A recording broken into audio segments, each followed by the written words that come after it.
I grew up on the east side of Columbus, Ohio, in a neighborhood where kids spent their summers playing ball in cracked parking lots and winters shoveling each other's driveways for a few extra dollars. My life wasn't remarkable, and neither was I. My dad left when I was 13, and my mom worked long shifts at a nursing home to keep us afloat. She was the kind of woman who never took a day off. Not even when she was sick. I used to admire her resilience, but it also weighed on me. Made me feel guilty every time I stumbled. After high school, college was supposed to be my escape. I enrolled in community college with shaky optimism, convinced that if I just kept my head down, I'd make it. But 2 semesters in, I crashed hard. I failed classes I barely attended, dropped essays halfway through, and spent too much time wandering campus like a ghost. When the letter came telling me I was on academic suspension, I hid it from my mom for a week. She found it anyway. "Maybe this is just a break," she told me, setting the letter down on the kitchen counter. "Maybe you'll try again when you are ready." But I wasn't thinking about trying again. I was thinking about how to pay rent for the basement apartment I shared with a buddy and how to stop feeling like a burden. That's when Ethan stepped back into my life. Ethan and I had been friends since grade school. He was the kind of kid who could charm teachers out of detention and convince you to sneak into movies you didn't even want to see. My mom used to say, "Ethan's a smooth talker. Don't follow him off a cliff." I should have listened. We'd lost touch after high school, but in the spring of 2016, he showed up at my door with that same easy grin. Like no time had passed. "Heard you are looking for work," he said. "My uncle's got this construction company. It's tough, but it pays." I didn't hesitate. Within a week, I was hauling steel beams and mixing cement. The work was brutal. Sun beating down on our backs, hands blistered from shovels. But the money was steady. Ethan and I carpooled every day, blasting music on the freeway, talking about nothing. It felt good to have someone familiar beside me again. But there was always this edge with Ethan. He had a way of nudging you into things you weren't sure about. If you resisted, he'd act offended or call you boring until you gave in. That summer, after we pulled 70 to straight hours on a bridge project, he leaned back in the truck and said, "We deserve to celebrate like kings tonight." I wanted to crash into my mattress, but he wouldn't let up. "Come on, man. One night. You'll thank me." I should have said no, but with Ethan, no never really felt like an option. The bar he dragged me to was one of those downtown spots you wouldn't find unless someone showed you. Neon signs blinked above sticky floors, the air heavy with sweat, beer, and the tang of cheap cologne. I nursed a whiskey I couldn't afford while Ethan slapped backs and laughed too loud, making his rounds like he owned the place. That's when he introduced me to Rachel. She was stunning in a way that made you second-guess yourself, dark hair spilling over her shoulders, eyes that seemed to linger just a second too long. Ethan leaned in, grinning. "This is Rachel, a friend of a friend. Thought you two might hit it off." Her handshake was warm, her smile even warmer. She laughed at my stupid stories, leaned in close when the music got louder, and at one point whispered, "You should be careful. My ex gets jealous when he sees me talk to new guys." I laughed it off, but her eyes darted around the room, scanning faces like she meant it. I told myself she was just teasing, that this was part of her charm. By midnight, Ethan had vanished with some of his co-workers, leaving Rachel and me pressed into a corner booth. She suggested grabbing food, but when I mentioned the diner near my apartment, she insisted we head back to my place instead. "Too crowded out here," she said. Something in my gut twisted. I wasn't the type to bring strangers home, but she seemed so insistent, so comfortable. I convinced myself I was overthinking it. We walked the short stretch back to my apartment on Summit Street. The night air was thick, the kind that clings to your skin. Inside, Rachel kicked off her heels like she'd been there 100 times. She drifted to the couch, scrolling through her phone while I rummaged for snacks. It felt rushed, unnatural, but her presence pulled me in like a tide. I told myself I was lucky. I told myself this was the night Ethan promised. Celebrating like kings. I didn't realize the crown came with a noose. Around 2 in the morning, the banging started. It wasn't a polite knock. It was the kind of pounding that rattles walls and makes your blood run cold. Rachel's face drained of color. She whispered, "That's my ex. He must have followed us." Before I could move, the door swung open. 2 men stormed in, one gripping a metal pipe, the other with a pistol half tucked into his waistband. My heart slammed against my ribs. "Who the hell are you?" The one with the pipe barked. "Think you can steal my girl?" I stammered. "I didn't. She..." The pistol guy shoved me against the wall. Hard enough to knock the wind out of me. They tore through my drawers, kicking over a chair, demanding money. I had $80 in my wallet. That was it. "Cheap night, huh?" The man with the gun sneered. The pipe pressed against my neck. Cold and unyielding. My hand shook as I held out the bills. I waited for Rachel to scream, to beg them to stop, to do anything. But she stood in the corner, arms crossed, silent. Her eyes never met mine. When it was over, they left with my cash and whatever loose change they found. The door slammed, footsteps echoing down the hall. I turned to Rachel. The couch was empty. She was gone. No words, no goodbye. Just gone. I sat there 4 hours, heart pounding, staring at the broken pieces of my apartment. The silence was deafening. The next morning, I called Ethan. He answered with a groggy laugh. "Dude, what happened last night? You bail early?" I told him everything. The men, the robbery. Rachel's silence. He chuckled like I was exaggerating. "Bro, maybe you drank too much. You probably just got jumped. Happens downtown all the time." "No," I snapped. "She knew them. She didn't even try to stop them." He paused, then brushed it off. "Man, you gotta stop being so paranoid." But I couldn't shake the feeling. A week later, I went back to the bar, hoping for answers. I asked the bartender if he'd seen Rachel around. He frowned. "Rachel? Who's that?"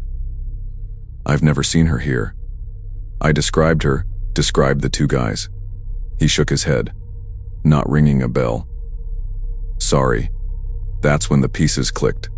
Ethan had been the one to push me out that night, to introduce me to Rachel, to disappear at just the right time. The whole thing felt staged, like I'd been set up for a con I didn't even know I was part of. I confronted him once more. "Were you in on it?" He rolled his eyes. "You are losing it, man. You think I'd do that to you?" "We've been friends since we were kids." But his grin didn't reach his eyes, and I realized I didn't know Ethan anymore. Not the way I thought I did. Maybe I never had. I quit the construction job 2 days later, told Ethan I was done. He shrugged like it didn't matter, like I was just another name he could replace on the crew. 4 weeks, I barely slept. Every time I closed my eyes, I saw Rachel's face in the corner, cold and detached. I heard the metal pipe scraping my neck. The laughter of the man with the gun. I kept asking myself, was Ethan behind it? Or was it just a cruel coincidence? I'll never know. What I do know is this: betrayal doesn't always come from enemies. Sometimes, it comes from the person who knows your weaknesses best, who knows how to push you where you don't want to go. I had trusted Ethan with my safety, and he may have sold me out for a quick payday or a cheap thrill. I cut him out of my life completely, blocked his number, moved apartments, started over. It wasn't easy, but it was necessary. Now, when I walk into a bar and someone smiles too easily, leans into close, I hear Rachel's whisper in my head, "Be careful. My ex is watching." And I listen. Because the lesson I learned is one that sticks with me every single day. Sometimes, the real danger isn't a stranger in the dark. Sometimes, it's the friend standing right beside you. Never ignore your instincts. And never give blind trust to those who've already shown you they thrive on control. A friend who pushes you into danger isn't a friend at all. They're a threat wearing a familiar face.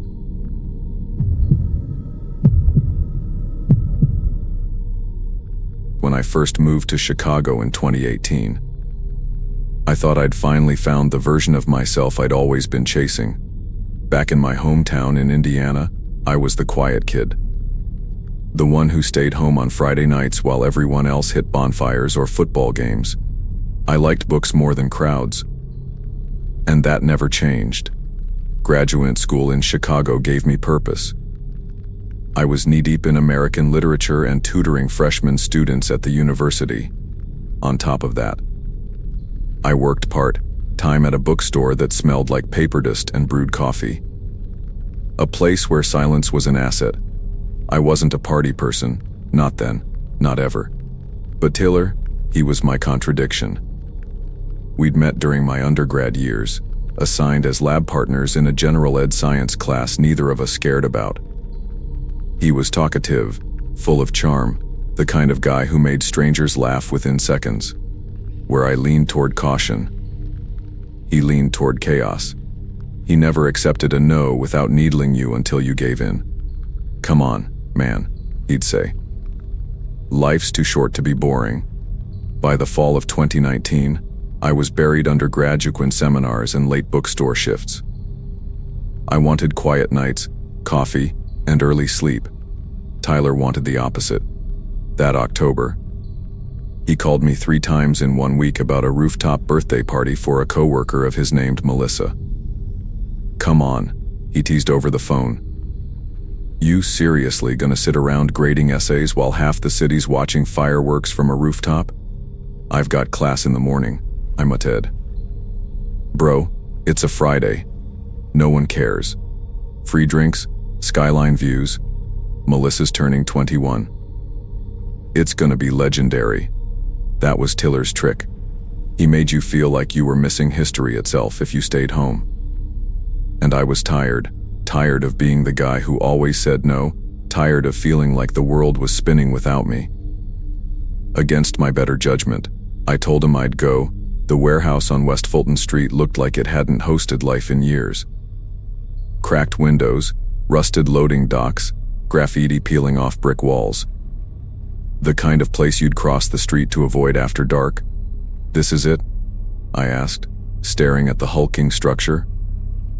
Tyler grinned, adjusting his jacket against the biting wind. "Trust me, man, it's cooler inside." The main elevator was broken. So everyone was using a freight elevator that looked like it had survived 2 world wars.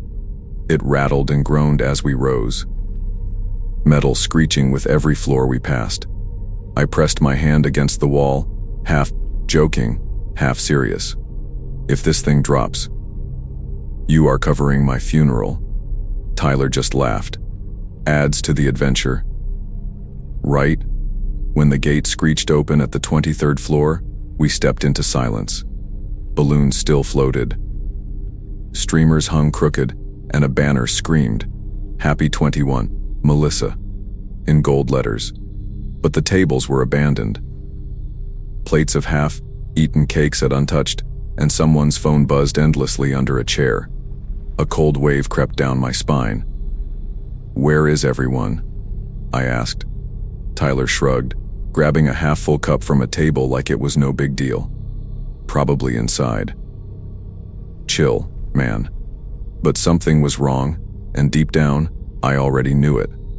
The rooftop stretched out beneath the skyline, Chicago glittering like broken glass under the October sky.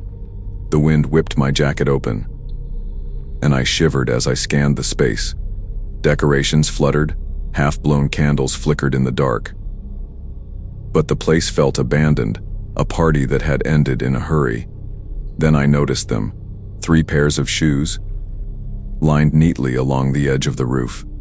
They looked almost deliberate, placed side by side, not tossed or forgotten. Next to them were faint scuff marks, the kind you'd see if someone had been dragged. My stomach turned. I bent down, running my fingers over the concrete. "Tyler, what the hell is this?" He barely glanced over. "Dude, you are overthinking again. People get drunk, do dumb stuff. Relax." But then I saw him. Behind one of the HVAC units, a young man slumped against the wall. Blood soaking his shirt. His throat was a torn mess, and his fingers tapped the ground in a shaky rhythm. It took me a second to recognize it.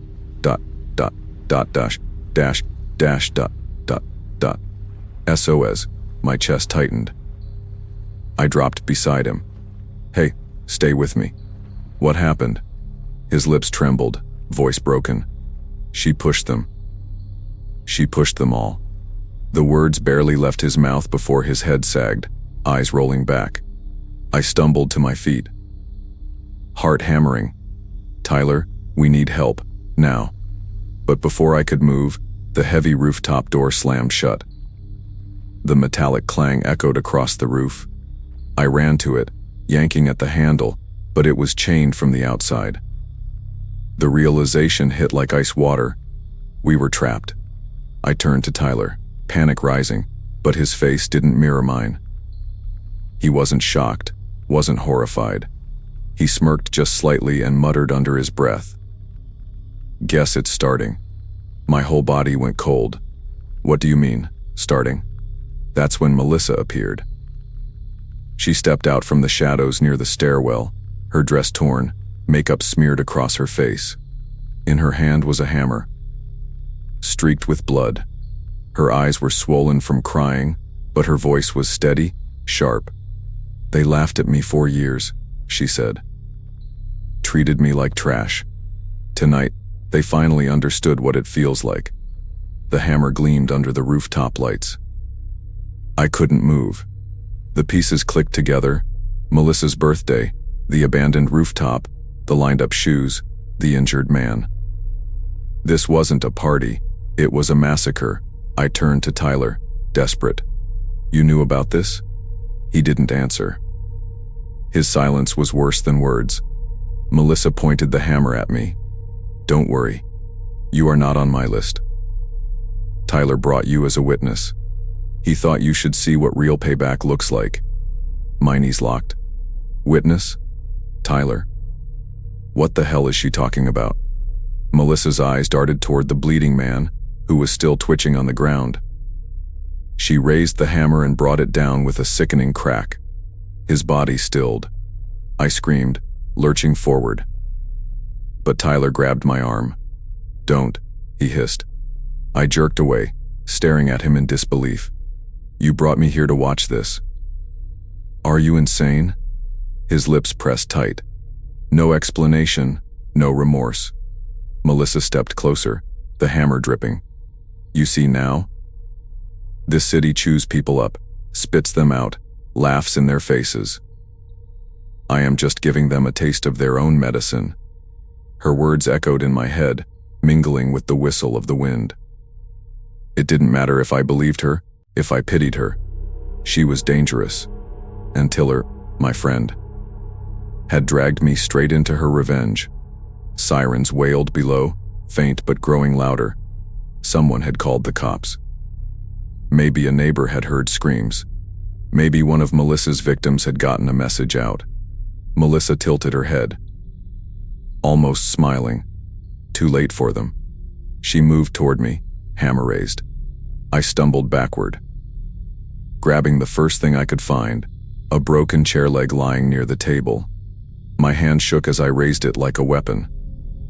"Stay back," she laughed bitterly. "You are not on my list. But if you get in the way, you'll join them." I swung when she lunged, wood cracking against her arm. The hammer clattered to the ground. I dove for it, but she slammed into me, nails clawing my neck. We crashed against the concrete, her breath hot against my face. "Tyler," I screamed. "Help me." But he just stood there, frozen. Eyes wide, hands limp at his sides. He wasn't my friend anymore. He was a spectator. The rooftop door burst open with a deafening crash. Police officers stormed in, guns drawn. They yanked Melissa off me as she shrieked Tyler's name over and over, spitting blood and curses. "Tyler," she howled as they dragged her away. "You promised. You said you'd stay." I collapsed against the wall, chest heaving. Tyler backed away, pale, trembling. He looked like a boy caught stealing candy. Not a man who had led me into a massacre. In the aftermath, the story spread fast. Melissa had planned it for weeks. Drugging drinks, luring her old tormentors to the rooftop, chaining the exit so no one could run. The cops found her notebook later, pages filled with names, reasons, grievances, kill list dressed up as a birthday party guest list, but the detail that haunted me most wasn't her rage. It was Tyler's silence. He had known. He had dragged me there as if it were some twisted game. He never admitted it outright. But I saw it in his eyes.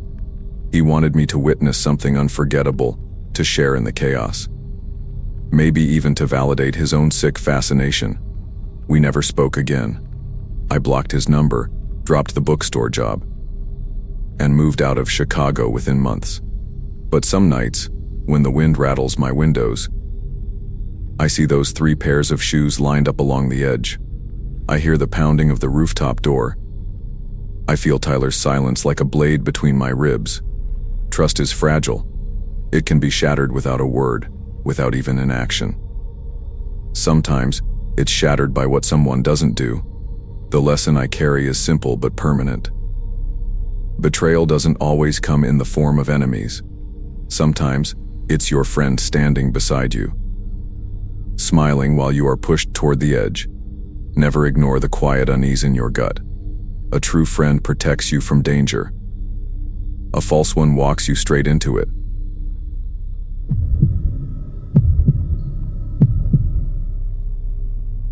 Whole school has a way of magnifying who you are. If you are confident, it turns you into a star. If you are awkward, it traps you in shadows. Back in 2012, when I was 17 and a junior at Ridgefield High in Connecticut, I lived almost entirely in those shadows. I wasn't a loner. Exactly, but I wasn't the kind of kid anyone remembered once the bell rang. My world was small, my little brother at home, the video games we played together, and the comfort of Friday nights spent watching movies instead of pretending I fit in at somebody's crowded house party. Logan was different. He was loud in a way that made people listen, tall with messy blonde hair and a grin that made teachers forgive him for being late. He and I had been friends since middle school, back when we bonded over skateboards and comic books. But by junior year, Logan was slipping into a new orbit, one filled with parties, beer, and kids who barely knew my name. He never let me drift too far, though. He'd toss an arm around my shoulders in the cafeteria and say, "Don't go hermit on me, man. You gotta live a little." That's exactly what he said the night he convinced me to go to his cousin's party. It was early October. The kind of cool evening where the leaves crunch under your sneakers and your breath clouds the air. Logan and I walked up the long driveway of a 2-story colonial on the edge of town. The windows glowed gold, laughter spilling into the night. I hesitated at the door, my chest tight. "One night won't kill you," Logan said, flashing me a grin. I forced a smile. "Easy for you to say." The second we stepped inside, chaos swallowed me. Music pounded so loud it shook my ribs. Kids crowded every room, red cups in hand, voices raised in drunken celebration. I followed Logan like a shadow, sticking close as he dragged me from group to group. He thrived in it, feeding off the energy while I kept nodding awkwardly, trying not to trip over my own feet. For a while, it almost felt okay. Logan never let me get too lost, circling back every few minutes with a joke or a drink. I pretended to sip, but by midnight, the house started to empty. Parents, curfews, hangovers setting in. The living room thinned until only a handful of us were left, cleaning up bottles and sweeping pizza crusts off the floor. The music was lower, voices softer. And for the first time that night, I let myself relax. I thought the worst was over. I was wrong. It started with the sound of the front door slamming open. A gust of cold night air swept through the hallway. And before anyone could react, a woman stumbled into the living room. She looked like she'd been fighting ghosts, hair tangled, mascara running, her clothes wrinkled and dirty. She was maybe late 30s, though the glassy rage in her eyes made her look older. "This is my house, too," she screamed, her voice sharp enough to cut. "You think you can lock me out?" Everyone froze. Logan's cousin, a skinny kid with braces and nervous eyes, muttered under his breath, "That's my dad's ex-wife. She's not supposed to be here." Before anyone could move, the woman grabbed a lamp and hurled it against the wall. The bulb exploded in a spray of glass, light dying instantly. She kicked the television stand, sending the screen crashing to the floor. "You don't get to erase me," she shrieked. Panic broke. People bolted for the back door, shoving each other down the hallway. I stumbled after them, my pulse thundering in my ears. But Logan's hand gripped my arm, dragging me toward the bathroom at the end of the hall. "Go," he ordered, shoving me inside. "Lock yourself in. I'll handle this." My hands fumbled with the lock as I slammed the door shut. My chest heaved as shouts echoed outside. Glass breaking, people crying, someone begging for help. I pressed my back against the door, knees trembling. Then I heard it. Logan's voice died calm sash to calm. "You shouldn't be here," he said, low but clear. "But since you are, maybe we can make a deal." My skin crawled. "A deal with her?" The woman's bitter laugh sliced through the air. Logan's voice followed, sharp and steady. "Look, he's in the bathroom. You wanted to scare someone, right? He's weak, easy target." I froze. The words sank in like poison. He was talking about me. My whole body went numb. I pressed my ear to the door, desperate to believe I'd misheard. Maybe I'd twisted his words. Maybe he was trying to calm her down. But then came the footsteps, heavy, uneven, thudding closer with each step. The bathroom door rattled. A woman's voice sang through the crack. "Open up." "Your friend said you were in here." My hands clamped over my mouth to hold back a sob. "Please," I whispered, "please." "No." The handle hurked violently. She slammed her fist against the wood, the sound echoing in my chest. "Open the door." I pressed my weight against it, my back digging into the knob. My heart felt like it would burst out of my ribs. I could hear Logan's voice somewhere behind her, low and indistinct, but he wasn't stopping her. He wasn't defending me.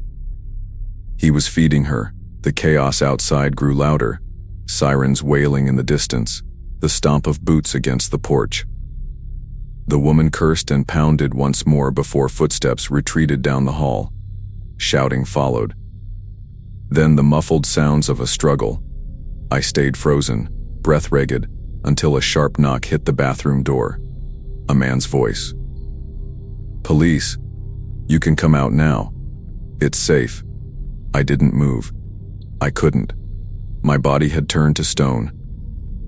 And all I could hear was Logan's voice on repeat. "He's weak, easy target."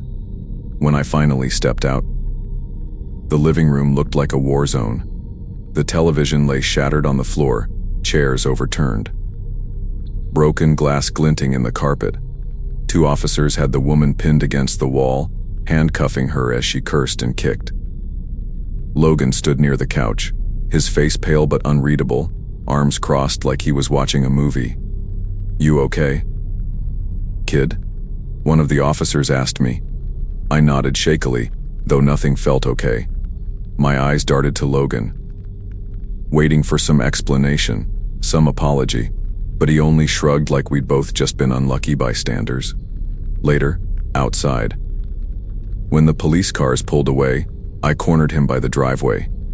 "What the hell was that?" My voice cracked. "You told her I was in the bathroom. You gave me up." Logan's face twisted into a smirk. "I was just trying to calm her down." "You are being dramatic." "Dramatic?"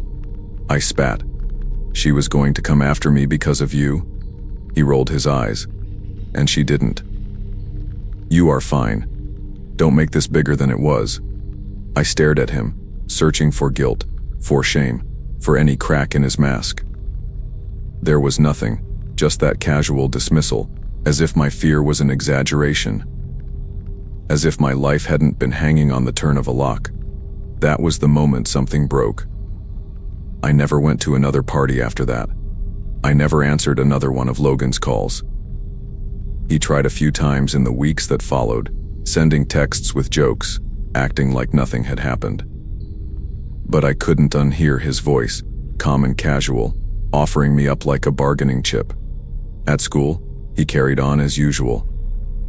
His grin still winning over teachers and friends, but whenever he spotted me in the hallway, his smile faltered just for a second. Maybe he knew I'd never look at him the same. Maybe he didn't care. Years later, when I think back to that night, it's not the woman's screams or the shattering glass that haunt me. It's the silence between Logan and me in that driveway, when I realized he wasn't my friend at all. A locked bathroom saved my life, but it also showed me the truth. Sometimes, betrayal doesn't come from strangers storming through the door. Sometimes, it comes from the person who walked in with you. A true friend protects you when fear closes in. A false one sacrifices you to save themselves. Trust should never be given blindly, especially to those who treat loyalty like it's disposable.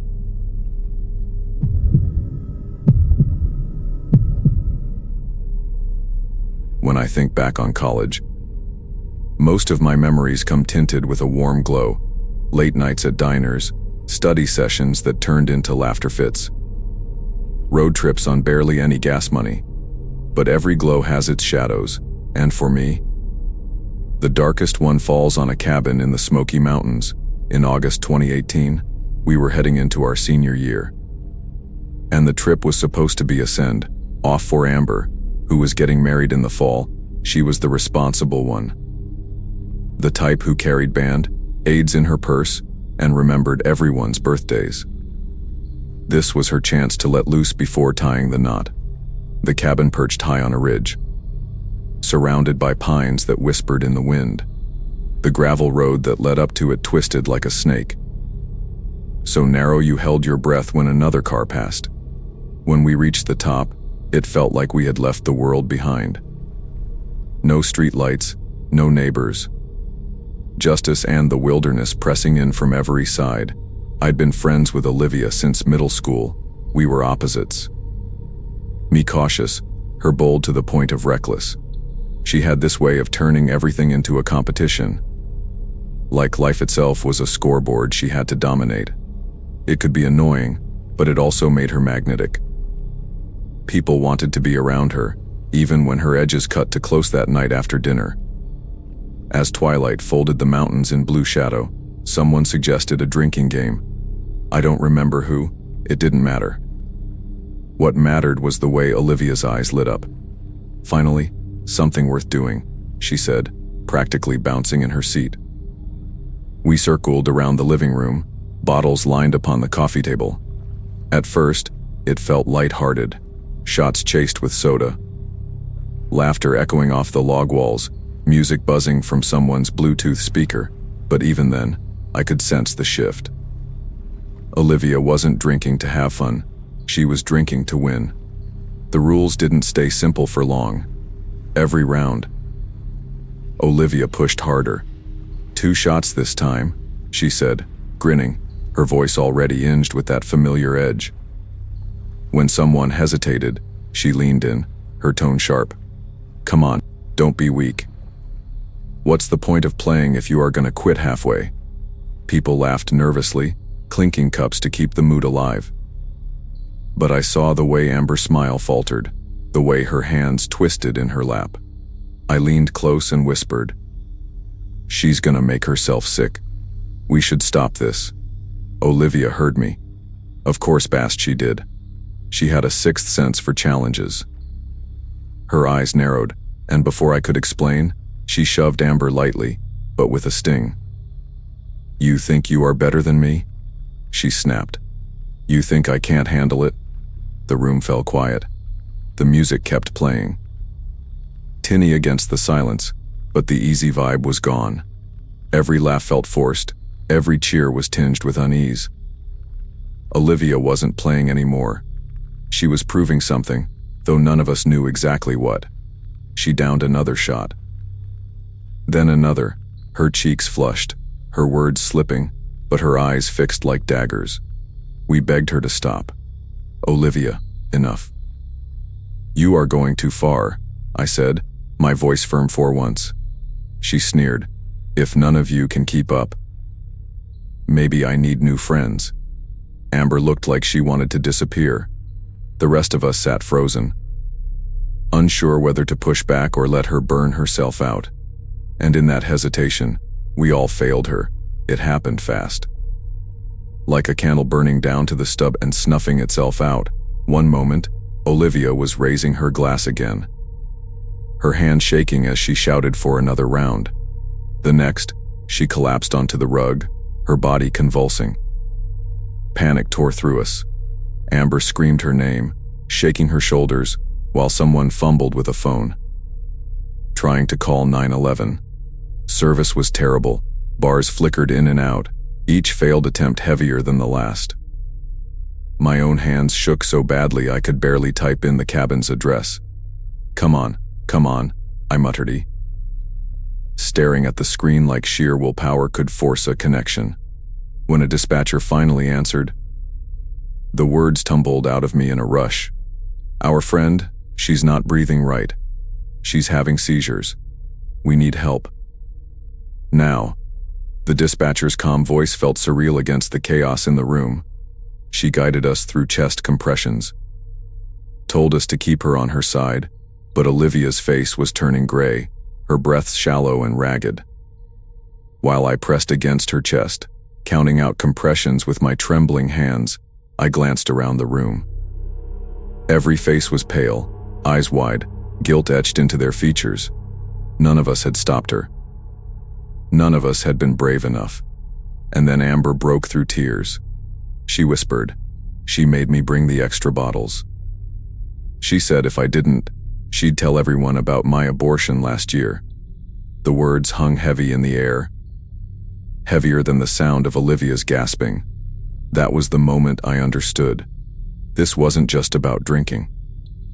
Olivia had manipulated us, weaponized secrets, and dragged us into herself. Destruction.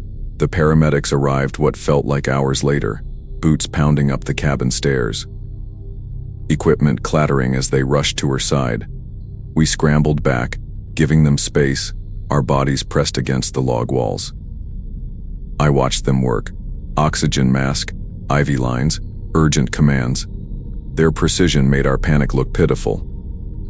"Pulses weak," one of them muttered. "We're losing her." They carried her out on a stretcher, the oxygen mask fogging with each shallow breath. Amber sobbed uncontrollably, clinging to my arm as if I could anchor her. The rest of us stood in stunned silence, the weight of our complicity crushing us. We followed the ambulance down the winding gravel road in a caravan of headlights, every turn feeling like it might be the last time we'd see her alive. At the hospital, we sat in the waiting room, the fluorescent lights buzzing overhead, our clothes still reeking of alcohol. Hours dragged by until a doctor finally emerged, his face drawn. "I am sorry," he said. "She didn't make it." Amber collapsed into tears. I sat frozen, my mind replaying her words. "She told me if I didn't, she'd tell everyone my secret." I wanted to be angry at Olivia, but all I felt was hollow. We had all played along. We had laughed, we had cheered, we had given her the stage she demanded. And when it mattered, none of us had taken it away.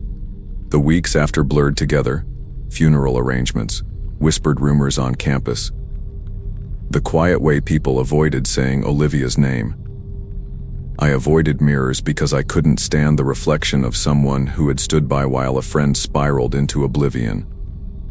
But grief has a way of forcing truth into the open. I saw Amber one afternoon on the quad, sitting alone, her face pale.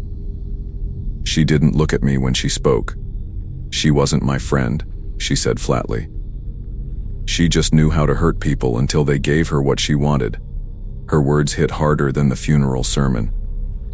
Olivia hadn't been a friend in years. She had been a tyrant in disguise. Someone we all enabled because it was easier than standing up to her. Now, every time I see a shot glass, every time someone pushes me to drink more than I want, I hear her voice. Don't be weak. But instead of fear, I feel resolved. Weakness isn't saying no. Weakness is letting someone else dictate your choices. The cabin in the Smokies was supposed to be a celebration of friendship. Instead, it became a cautionary tale. A reminder that sometimes, the people we call friends are the ones who drag us closest to the edge. True friendship isn't about keeping up or giving in. It's about protecting each other, even when it's uncomfortable. Standing up to someone isn't betrayal. It's the deepest form of loyalty.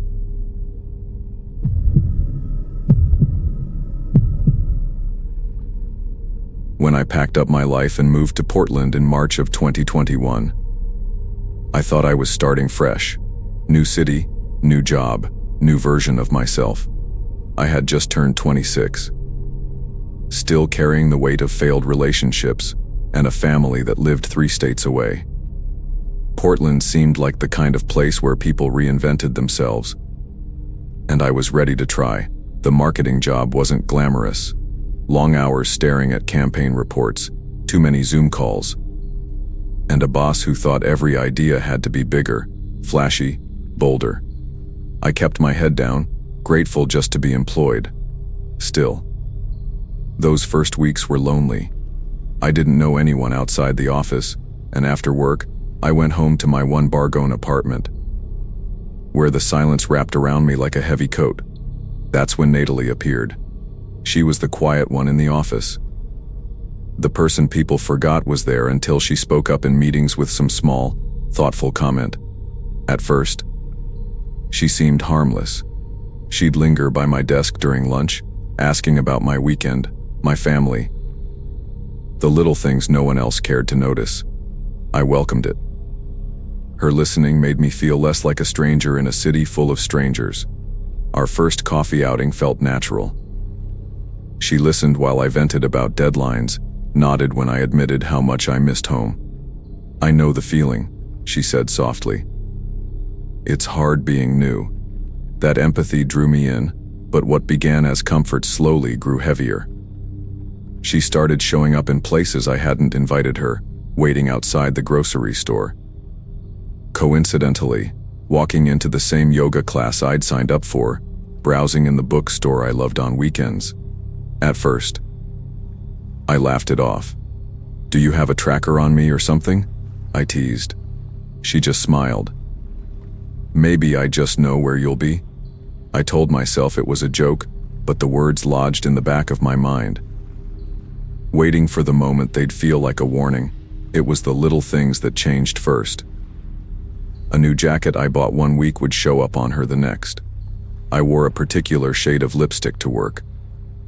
And the following day, she arrived with the exact same color. My coworkers noticed, jokingly calling her my shadow. At first, I laughed with them. Shadows vanish when the light changes, right? But Natalie didn't vanish. She only grew bolder. One Friday night, after a brutal week of campaign deadlines, I invited her over to my apartment. I thought maybe if I drew the boundary myself, inviting her into my space on my terms, I could take control of the friendship again. We ordered takeout, picked a movie, and for a while, it almost felt normal. Then I walked into my bedroom. Natalie was sitting at my vanity, holding one of my necklaces in her hand, studying herself in the mirror. She froze when she saw me, caught in the act. But then she giggled nervously. "Sorry," she said, slipping the necklace back.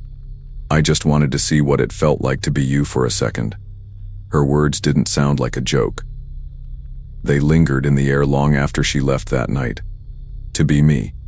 From then on, I noticed things going missing. A bracelet. My favorite college hoodie. A journal. They'd vanish for weeks, only to reappear later in the exact same place. But slightly wrong, folded differently, or a page bent back that I hadn't touched. I started locking my door. Double-checking windows. My building showed no signs of break-ins, but in my gut, I knew. The only person who had ever been inside often enough to know where things were was Natalie by late May. The situation had escalated. She lingered longer at my desk at work, asked personal questions I didn't want to answer, and pushed for details I tried to keep private. One evening after a happy hour with colleagues, she insisted on walking me home. It was only a few blocks, and I tried to brush her off, but she wouldn't take no for an answer. When we reached my apartment door, she lingered. "Can I stay over, just for tonight?" she asked. I hesitated. "Why? What's going on?" Her smile sent chills down my spine. "I just sleep better near you." "Don't you feel like we're the same person sometimes?" I forced a laugh, masking my unease. "Not really." "I think you should head home, Natalie." I shut the door before she could argue, my pulse racing.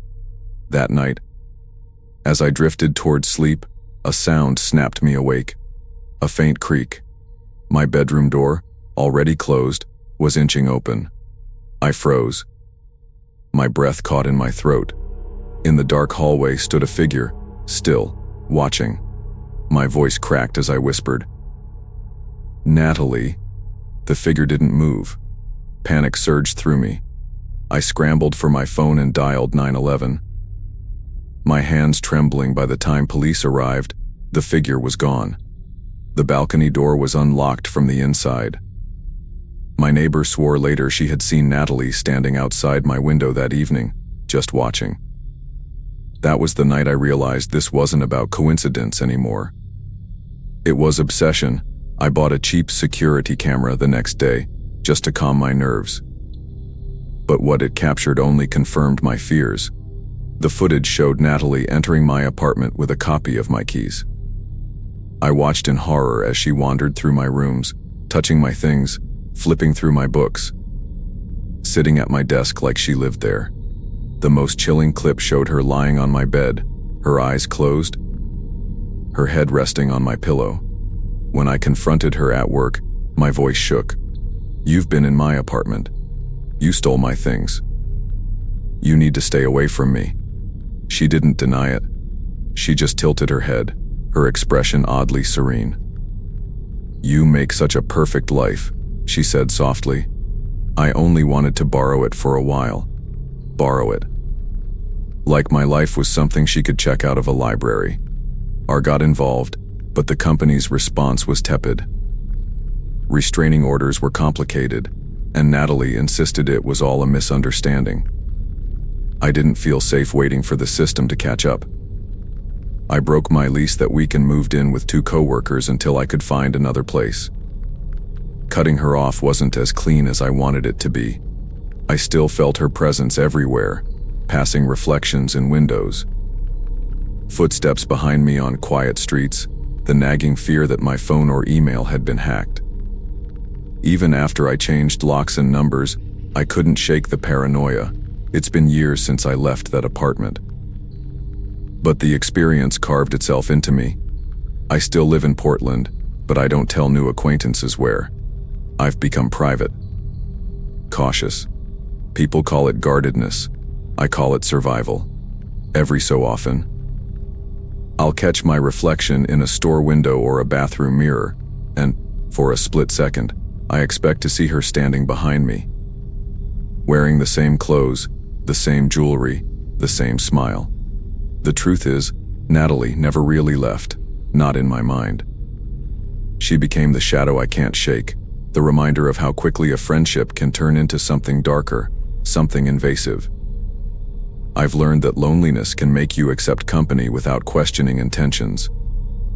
But closeness without boundaries isn't friendship, it's control. And when someone tells you they just want to be you, believe them, then run. Not every friendship is safe. True friends respect your boundaries and identity, while unhealthy ones try to erase them. Guard your space, your privacy, and your sense of self. Because once someone tries to take them, it's far harder to reclaim them.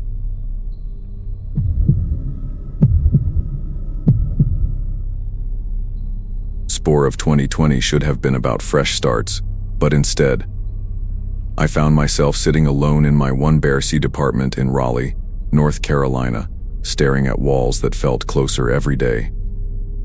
The pandemic had shut everything down: coffee shops, gyms, even the bookstore where I used to wander 4 hours just to feel surrounded by life. At 26, fresh from a draining breakup that left me raw and restless, the silence of quarantine became unbearable. My friends noticed the spiral. They teased me over FaceTime, their voices playful but edged with concern. "Jenna, you are too picky. You've got to at least try meeting people again. Zab is safe. It's not like those sketchy sites. Verified photos. Location filters. Just give it a shot." I hated the idea of online dating. Swiping left and right like picking produce at the store. But loneliness is persuasive. It wears you down in small ways until you give in. That's when I met Carrara. Her profile stood out for what it didn't try to be. No bikini shots on the beach. No glam selfies in bathroom mirrors. Just simple snapshots reading in a cafe. Hiking near a waterfall, cross-legged on her living room floor with a mug in hand. Her bio was only 3 words long. Quiet. Loyal. Real. I matched with her after 2 days of half-hearted swiping. I expected nothing. But when she messaged first, her words weren't the usual small talk. She asked about my work, about my favorite books, about what I missed most before the world shut down. She remembered the details I shared, circling back to them days later, like she'd been holding on to every piece of me. At night, our conversation stretched until my phone battery nearly died. She spoke softly, almost shy, and when she laughed, it was this low, hesitant sound, like she wasn't used to letting it out. More than once, she told me, "I don't have many close friends. When I find someone I click with, I don't let go." Looking back, that line should have raised alarms. At the time, it just sounded flattering. After a week of late-night calls and constant messaging, Carrara suggested we meet in person. My first instinct was to stall. Every rule of pandemic caution and online safety screamed against it. But isolation was heavy, and she had a way of making me feel chosen, like she saw me, not just the surface me, but the parts I usually kept hidden. I agreed, but only under one condition. It had to be public. Downtown, Thursday evening. At a casual restaurant with wide windows and plenty of people. I told myself it was safe. I arrived early. Sitting at a booth by the window, nerves buzzing so loud I could barely sip my drink. When she walked in, I exhaled in relief. She looked exactly like her photos. Petite, brown hair tucked behind her ears, navy sweater and jeans. She smiled, waved, and walked straight toward me. But instead of sliding into the chair across the table, she slid right beside me. "Hi." "Jenna," she said, her voice trembling slightly. Before I could respond, she reached for my hand. I laughed nervously. "Oh, hey. You can sit across if that's more comfortable." But she didn't move. Her fingers wrapped tightly around mine. "No. I like being close." At first, I told myself it was nerves. People get awkward on first dates. Maybe this was just her way of grounding herself. But as the minutes passed, the pressure of her grip grew stronger. My hand ached. When I tried to pull away lightly, she squeezed harder, her nails pressing into my skin.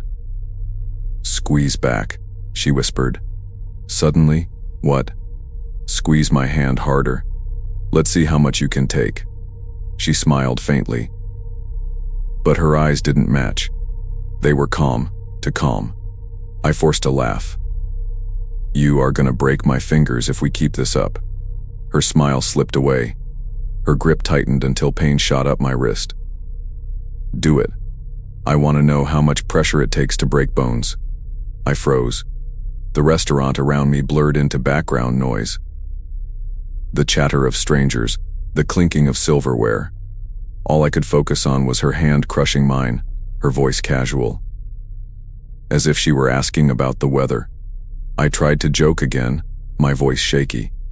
"Okay. You are a little intense." Her face changed. The shy girl I'd been talking to all week vanished. She leaned closer, her voice dropping low. "You don't know what you are walking away from." My heart hammered. I yanked my hand free, fumbling for my bag. "I think I need to go." She didn't protest, didn't shout. She just sat there staring, as if she were memorizing my reaction. I walked straight out of the restaurant, my legs trembling. Outside, the night air felt too sharp, every shadow stretching longer than it should. Behind me, I thought I heard her voice calling my name, but I didn't turn back. When I got home, I locked the door, deleted Zab, and blocked her number. I sat awake until sunrise, the echo of her grip still throbbing in my fingers. In the silence of my apartment, I replayed every moment of our conversations. How quickly she'd mirrored me, how she always seemed to know the right words. How she said she didn't let go once she found someone. It was no accident. She had studied me. The following days blurred into a haze of paranoia. Every time my phone buzzed, I flinched. Every time I passed a cafe window, I expected to see her reflection. I couldn't stop replaying the restaurant scene in my head. The way she tested boundaries under the guise of affection, touching, gripping, squeezing harder each time I resisted. It was never about comfort, it was about control. A week later, I opened my email to find a message from Zab. "Someone you matched with has been reported. Please reach out if you had concerns." My stomach dropped. I didn't need to be told who. She had probably done it before. Maybe she'd do it again. But what haunted me wasn't just her. It was me. I had seen the red flags. I had heard her say she never let go. And instead of pulling back, I convinced myself it was sweet. I wanted connection so badly that I ignored the unease twisting in my gut. That realization hurt more than anything. Years later, I am still single. I tell people it's because I am busy. Because dating apps are shallow. Because I value my independence. All of those are true, but the deeper truth is harder to admit. When someone reaches for my hand on a first date, I flinch. The memory comes back uninvited, the nails digging into my skin. The whisper in my ear, the cold stare that replaced the shy smile. Sometimes, late at night, I hear her voice again. "You don't know what you are walking away from." And she was right. I don't know. I don't know how far she would have gone if I hadn't pulled away. I don't know what kind of damage she's done to others. And I don't know why I was the one she chose that week, but I do know this. Loneliness is dangerous. It makes you second-guess instincts that are screaming for you to run. It convinces you that attention, even the wrong kind, is better than silence. I've learned that silence is safer. Silence, at least, won't crush your hand until the bones nearly snap. True connection respects boundaries. If someone's affection feels more like control, it isn't love, it's possession. Loneliness should never push us into the arms of someone who doesn't value consent, safety, or respect. Listen to your instincts. They might be the only thing protecting you from harm.